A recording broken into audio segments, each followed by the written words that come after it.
Это были далекие 90-е, смутное время после развала Советского Союза. Люди теряли работу, пытались как-то заработать на жизнь в изменившихся условиях.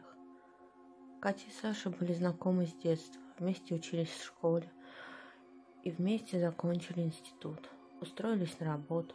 Зарплата была маленькая, да ее часто задерживали, но это не мешало им быть счастливым. Саша сделала ей предложение, она согласилась. И вот, зная о ее мечте, Катя очень хотела красивое свадебное платье. Саша решил отправиться в Москву на заработки. В то время многие уезжали на заработки в большие города и часто возвращались оттуда с хорошими деньгами по тем временам. Катя отговаривала его, как будто что-то чувствовала, но он все равно уехал. Поначалу ей приходили письма. Саша писала ей чуть ли не каждый день. И вот последнее письмо гласило: «Жди, купил билет на поезд, скоро буду и исполню твою мечту». Она ждала неделю, месяц, год, но его все не было. Через несколько лет его признали пропавшим без вести, а она все кляла и винила себя, что не остановила его, когда он уезжал.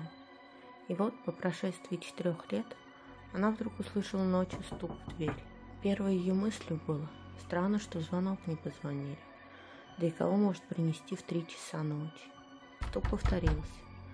Катя подошла к двери, посмотрела в глазок и увидела его.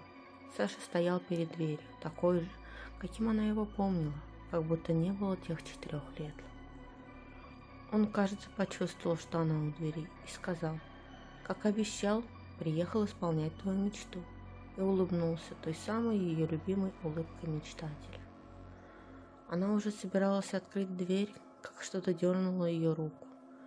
Что-то его в словах и поведении насторожило ее. Она сама не могла понять, что именно. Ведь она так ждала его, так скучала, столько раз прокручивала в памяти их встречи, прогулки под луной, и как они беззаботно дурачились вместе.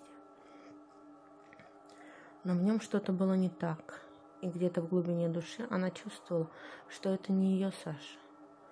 Тут снова раздался стук. «Ну что же ты, глупенькая, это же я, твой Саша, открывай дверку и встречай». Она все медлила. Потом, наконец, смогла сказать, что прошло уже 4 года, и его признали пропавшим без вести. На что он рассмеялся и сказал, что вышла ошибка, на него напали в поезде, деньги отобрали, а его ударили по голове и выкинули из вагона. Он вспомнить пытался все эти 4 года, кто он. И снова стук в дверь и настойчивая: «Катюша, открывай, я с гостинцами». Она снова посмотрела в глазок. Саша стоял на том же месте, только теперь в руках у него был большой букет роз, а на плече висела спортивная сумка, очень похожая на ту, с которой он уезжал тогда. Она задумалась. Он уезжал по осени, а возвращаться должен был уже по первому снегу. Какие-то несостыковки в его истории ей не давали покоя.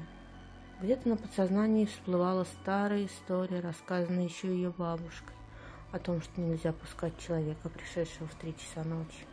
Но она никак не могла ее вспомнить. Он продолжал стучать и ласково упрашивать ее открыть дверь. Но Катя была неумолима.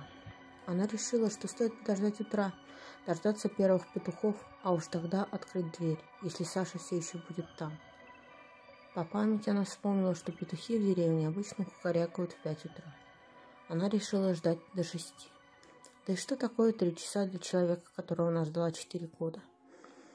И вот настало утро, в комнате часы пробили 6. К тому времени Саша уже давно не стучал и не уговаривал ее открыть дверь. Она снова посмотрела в глазок. За дверью никого не было. И вот она, наконец, решилась и открыла дверь. Часы безжалостно спешили.